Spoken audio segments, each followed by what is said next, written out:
এইভাবে একদিন আচারি সবজি করে দেখবেন, খেতে খুব ভালো হয়। আচারি সবজি করার জন্য আমি এখানে নিয়েছি একটা ক্যাপসিকাম লম্বা করে কেটে, আর নিয়েছি দুটো গাজর লম্বা লম্বা করে কেটে, আর একটা টমেটো দানা ফেলে নিয়েছি, আর নিয়েছি একটা আলু লম্বা লম্বা করে কেটে নিয়েছি, আর নিয়েছি এখানে দুটো লঙ্কা কুচি, রসুন একটু লম্বা করে কেটে নিয়েছি, আর নিয়েছি আদা কুচি। আর মশলার জন্য নিয়েছি ধনে, জিরে, মৌরি, সর্ষে, দুটো শুকনো লঙ্কা, আর একটু জোয়ান। এগুলো ভেজে বেটে নেব।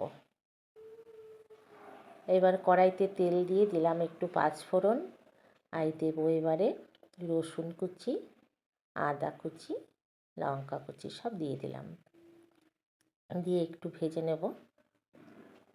এবার দিলাম আমি কিছুটা পরিমাণ সাদা তিল, তিলটাকেও একটু ভেজে নেব। তিলটা আমার ভাজা হয়ে এসছে। এবার এর মধ্যে দেব আমি সবজিগুলো। সবজিগুলো আমি আগের থেকে একটু ভাপিয়ে রেখেছিলাম, সেই সবজিগুলো সব দিয়ে দিলাম, দিয়ে একটু ভাজা ভাজা করে নেবো। আর আমার রান্না যদি আপনাদের ভালো লেগে থাকে, ফেসবুকতে দেখলে একটু ফলো করবেন, আর ইউটিউব দেখলে সাবস্ক্রাইব করবেন। এবারে দিলাম একটু হলুদ, আর দিলাম স্বাদ মতো লবণ, দিয়ে আবারও নাড়াচাড়া করে নেব।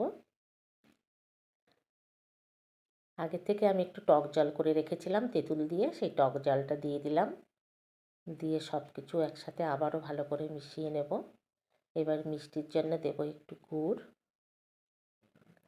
আর সেই মশলাটা ভেজে রেখেছিলাম, মশলাটা আমি কিন্তু পুরো গুঁড়ো করিনি, একটু দানা দানা আছে, একটু দানা দানা রাখলে মুখে পড়লে খুব ভালো লাগবে খেতে। সবজিটা আমার হয়ে গেছে, এবার আমি নামিয়ে নিচ্ছি।